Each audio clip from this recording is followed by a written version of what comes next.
that we have to jump over. And last year, we jumped over some remarkable hurdles.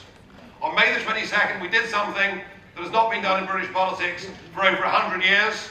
As not being one of the two main parties, we won a national election across the whole of the United Kingdom in topping the polls in those European elections. That was pretty good, wasn't it?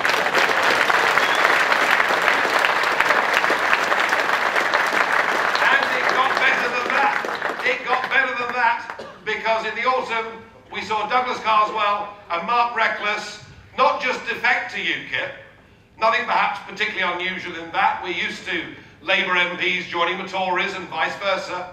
But what these gentlemen did, they didn't just leave the Conservative Party and join UKIP, but they both said that as a matter of honour, they would resign their seats as MPs and make the people of those constituencies, who ultimately were their boss, the people that would decide whether they could continue as UKIP MPs. And in doing that, I think they brought some honesty, decency and integrity back in the British Parliament.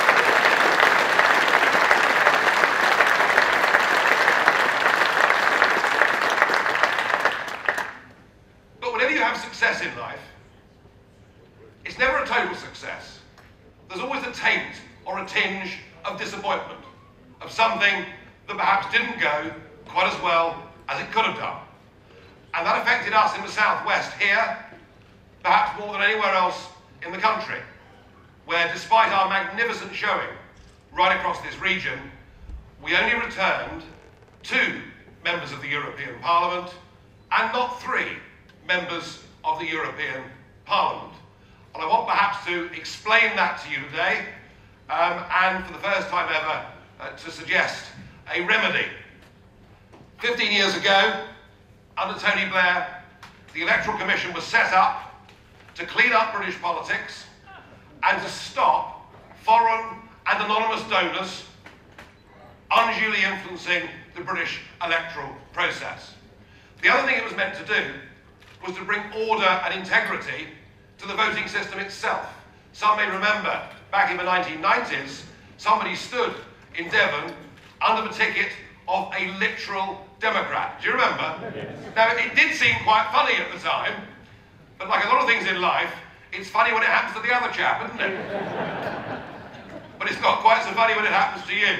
Anyway, that's what we were told. So this organisation was set up, and within a few years we learnt that the Liberal Democrats had taken a donation of £2.4 million from a spoof company and from a man who subsequently was sentenced to 20 years in jail for fraud. Under every level of the Electoral Commission's remit, the Liberal Democrats should have been forced to return that money to somebody who wasn't living in Britain, had a false company, and had obtained the money by crookery. Guess what happened to the Liberal Democrats? Absolutely nothing. But in 2004-05, UKIP found themselves as the first party in very serious trouble with the Electoral Commission. A retired bookmaker from Birchington by the name of Alan Bown, who most certainly isn't foreign, and at 100 paces you can tell with his dog's tooth jacket and leather patches on the elbow that he's still a bookmaker. Alan in 2003 had given the party £300,000 as a donation. Alan in 2004 gave the party £300,000 as a donation. Alan in 2005 gave the party £300,000 as a donation. But there was a problem. For the year 2004, Thanet District Council did not have Alan on the register of electors. He was on in 03, he was on in 05. Whether it was an oversight or a clerical error, no one knew. But unlike the Liberal Democrats, the Electoral Commission demanded that we repaid them the £300,000. We objected on the grounds that this simply had been an error, but they pursued us through the courts. In fact, they pursued us all the way to the Supreme Court, where on a judgment of 4 votes to 3 we won. Otherwise, the party would have been in very, very serious financial trouble. But it gets worse than that.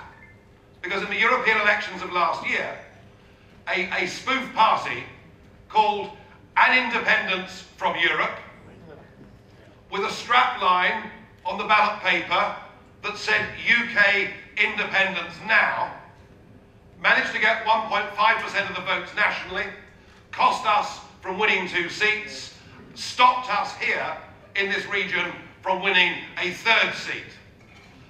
We've learned this week that An Independence from Europe will not be able to continue under its current name, but will re-register as Independence Now. We also learned yesterday that Al Murray, well, he's a comedian, he's having a joke at our expense. But let's be honest, FUKP can quite easily in the minds of electors be confused with UKIP, but he's even been allowed to register as his logo, our logo, albeit upside down. Oh yes. Oh yes.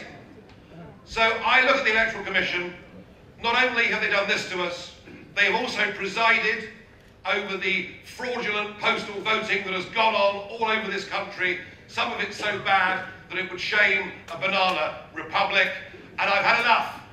I've had enough of the establishment using every attempt they can to do us down. I've had enough of the prejudice of the Electoral Commission.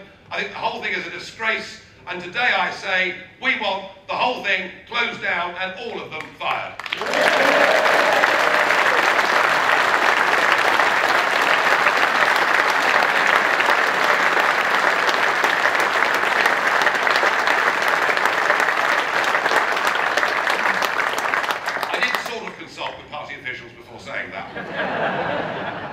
No, I did speak to the lawyer, don't worry. We're 59 days away from the next big hurdle, and this hurdle is harder than any that we've ever jumped before. It's harder because of our friends in the Electoral Commission. It's harder because of our friends in the media. I don't know when the next docudrama about UKIP is going to be on, but surely it can't be too long. It is harder because the newspapers are making life incredibly difficult for us. I would say with the exception of the Express newspaper group, who we thank for giving us tremendous support.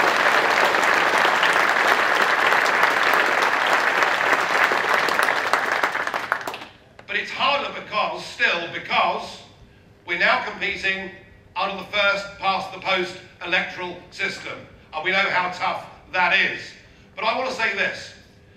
In what is the first ever fixed-term parliament in this country, when we knew the date of May the 7th some time ago, what we saw on January the 2nd, the first working day of the year, were the 2 big parties opening the campaign, firing their first artillery shells at each other. And what we've seen now, still with 59 days to go, is that with every day that goes by, they make a new pledge or a new promise.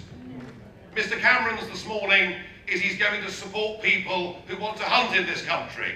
Well, didn't he say that 5 years ago?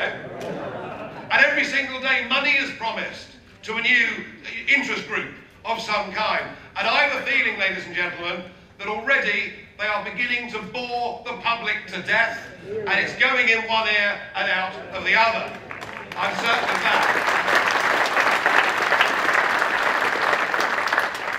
So our opportunity is, yes, we'll have our meetings, we'll have our conferences, we'll do our campaigning, but in terms of the big stuff that UKIP does in this campaign, what we have got to do is hold our nerve and wait for the whites of their eyes. Because I don't think, Michael Caine was really good in that film, wasn't he?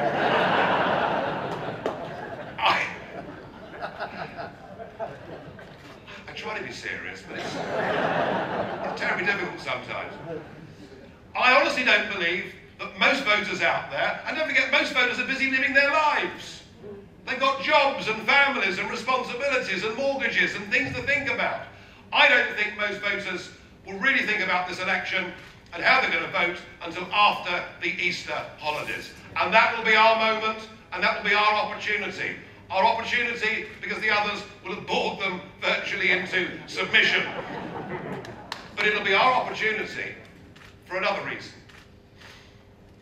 You'll notice that Ed Miliband is getting some help well, he probably needs a bit of help, but Ed Miliband is getting help from a guy called Axelrod, who is a big Washington political spin doctor. And David Cameron is getting help and advice from a guy called Jim Messina, another Washington-based spin doctor. And if any of you have ever been to America during election time, what you'll see is you're bombarded. You're bombarded with radio and television adverts, all of which tell you that the other party's candidate is a drunk, a crook, a womanizer, and a wrong 'un. It's all negative campaigning. And that brand of politics has now been brought to Britain. Because what we're seeing are daily negative attacks. Negative attacks against Ed Miliband. Negative attacks against David Cameron. They keep firing, as I say, these artillery shells at each other. And absolutely everybody launches negative daily attacks against yours truly.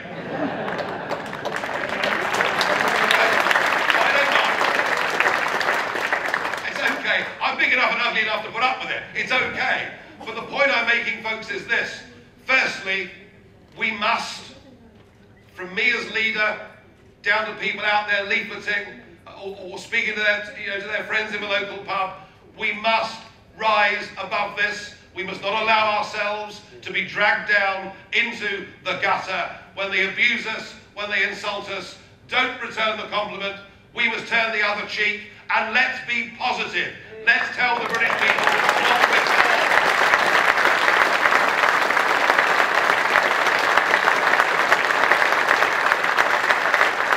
Let's tell the British people that we believe in Britain, and we believe in the people of Britain, and we're proud of who we are, and we're determined to change things for the sake of our children and grandchildren. Let's say it, let's do it, and let's be proud of who we are too. Don't be ashamed of being UKIP. Be proud to be UKIP.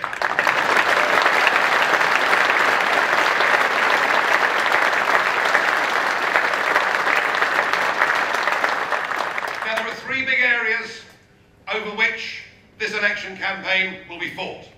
The first, as it always is the economy. And the narrative that we're getting from Mr. Cameron and Mr. Osborne is that we've got growth in Britain, that we're the envy of the world, that we're living through this wonderful economic progress, and that everybody feels wealthy, optimistic, and better off, and therefore we should jolly well all go out and vote Conservative. Well, there is some growth in the economy. There are some people feeling slightly better off, but nearly all of them are in London and the home counties. And when you go out around the rest of the country, I don't see that growth. I don't see that optimism. I don't believe it's really happening. But what they're not telling you is that when David Cameron became Prime Minister, the national debt in this country was £850 billion. It is now £1.5 trillion. They have managed to double the national debt that we've been building up for over 200 years. They've doubled the national debt in the space of 5 years. They've increased our national debt by more than Labour managed under 13 years of Gordon Brown, and that's going some, isn't it? So let's make it clear that on the central aim, on the reason that the Liberal Democrats can, this is relevant particularly here in the South West, for the very reason that the Liberal Democrats and Conservatives came together to form a government, it was to eradicate the deficit, to bring it down to zero. It is still running at £90 billion a year, and economically this government has failed totally on its main objective, and we must make the public aware of that, because at the moment the level of our national debt is the elephant in the room, because nobody else dares talk about it. So we must do that.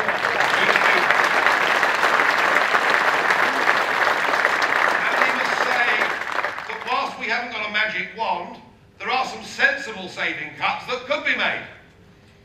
And the first of them is what the Prime Minister describes as his proudest and greatest achievement in office. And that is that we now contribute towards the foreign aid budget more than any other country in the world. Nearly £1 billion a month is given in foreign aid, about £12 billion a year. Of that, £2 billion is spent on providing inoculations against polio, is spent on providing clean water, is spent on what I think we will all agree are genuine, humanitarian, decent, Christian things to do. And I propose that if UKIP has any say in this, we will continue to spend that £2 billion a year, but not the £10 billion a year that is being used to prop up foreign regimes.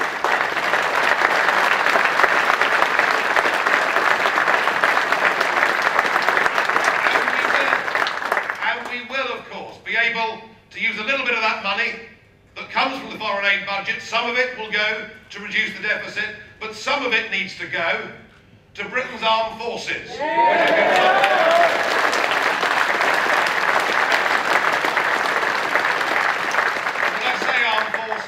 I don't just mean ships and tanks and aeroplanes, important that they are. I also mean that it's about time we started properly to look after our former servicemen and women.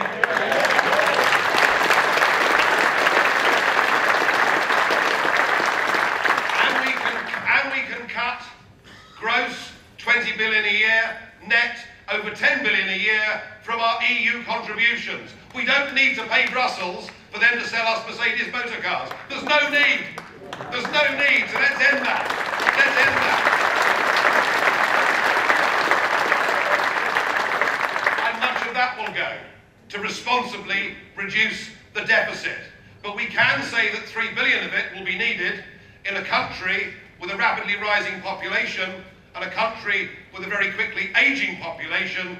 UKIP is the one party that can say we could find an extra 3 billion for the National Health Service without increasing the borrowing. So let's go out and tell the voters that on the economy and on the NHS, UKIP has got positive, sensible, truthful and right things to say.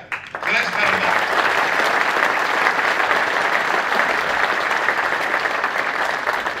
So the economy, the health service, these things will dominate. But the third big issue that will dominate this election campaign, and is, I suspect, the reason why David Cameron has done all that he can to torpedo the leaders' debates as they were originally proposed, is there's one question that David Cameron really doesn't want to answer. There's one issue that he's not able to spin his way out of, and it is, of course, the issue of immigration into Britain. Now remember that 5 years ago, Dave, as he likes to be called, promised they would reduce immigration into Britain to tens of thousands a year. It was part of his contract with Britain. He said, if we don't succeed, judge us. Well, Mr. Cameron, the immigration figures that came out last week showed that gross migration to Britain last year was 622,000 people, and that net migration to Britain last year was 300,000 people. And yes, we are judging you. We are judging you, and you failed.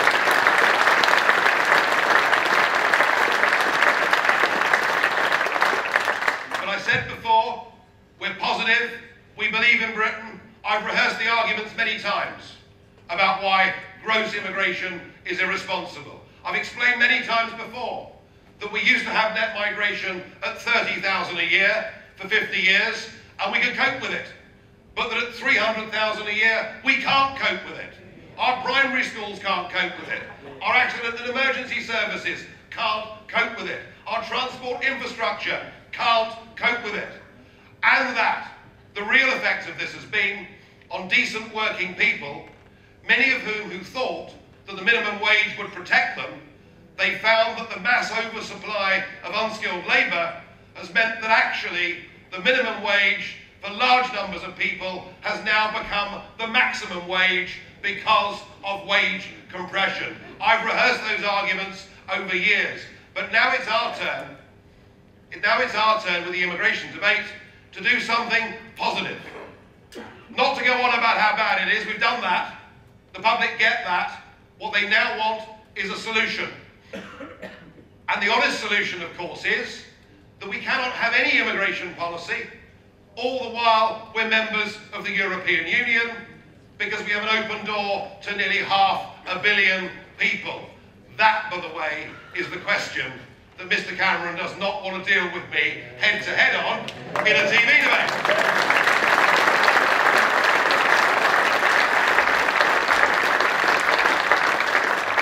So let's be clear. We can only get back control of our immigration policy once we've had a referendum and changed our relationship with the European Union to being one of friendship and free trade. And when we've done that, UKIP has what I believe to be a winning plan for how we deal with immigration going on from here. We want an Australian-style point system so that we can choose the quantity and the quality of who comes to live, work and settle in our country.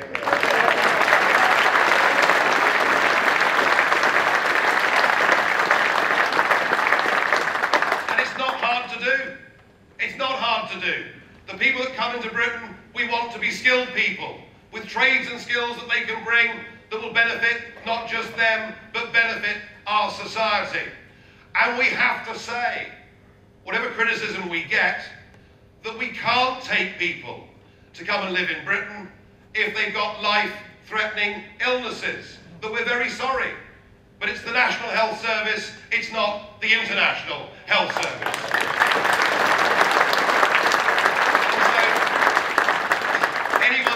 Here, on a work visa, a skilled person must be in reasonable health, must bring with them health insurance for the time they're going to work in the country, and will not be able to draw benefits of any kind until they've been in Britain for 5 years and contributed into the system.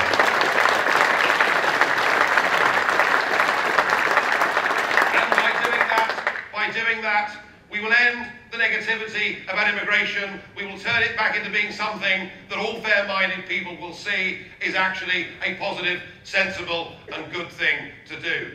My advice to all of you who are campaigning in this election is, whilst it's important for us to talk about the fact that HS2 should be scrapped as a terrible white elephant, and that actually an upgrading of the line down to Penzance would benefit for a fraction of the money. The West Country, yes, let's talk about that.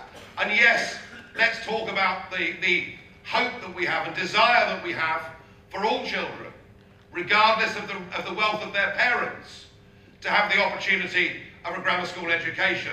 And yes, let's campaign and talk about that. And let's campaign and talk about abolishing parking charges at hospitals, which are a monstrosity.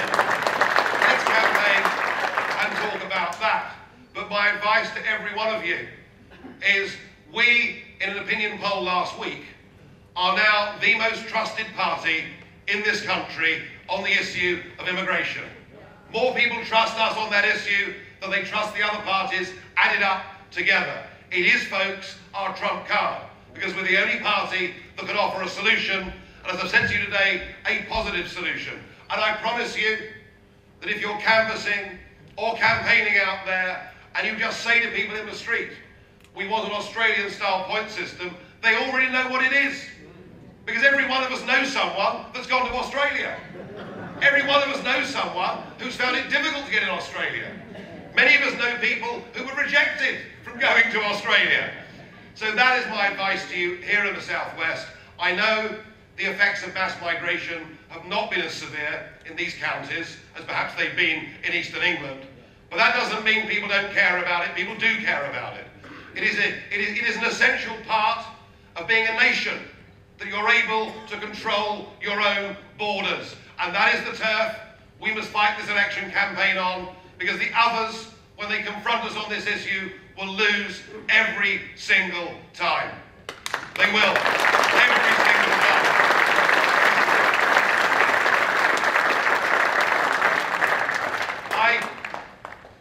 I don't make rash or stupid predictions, but as we saw at Clapton and at Rochester, UKIP can win elections. And there is so much nonsense talked. You know, David Cameron, in his conference speech to the Conservatives, painted a really horrible picture. He said, if you go to bed with Nigel Farage, you'll wake up with Ed Miliband. How about that? So, what the Tory campaigners will be telling the public is that if you vote UKIP, you'll get Labour. But in the north of England, the Labour Party are telling their voters, if you vote UKIP, you'll get the Conservatives.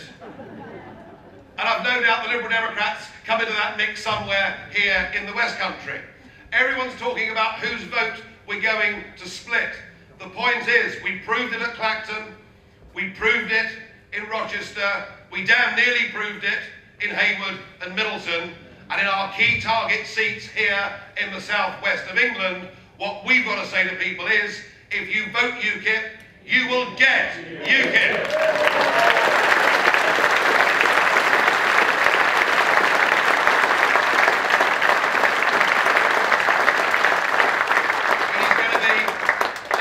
Busy 59 days, particularly for me, because unlike the other party leaders, I haven't got a safe seat that just needs to be nursed in my absence. At least, I'm not sure whether Nick Clegg still qualifies under that safe seat category, but I suspect that Mr. Cameron and Mr. Miliband do.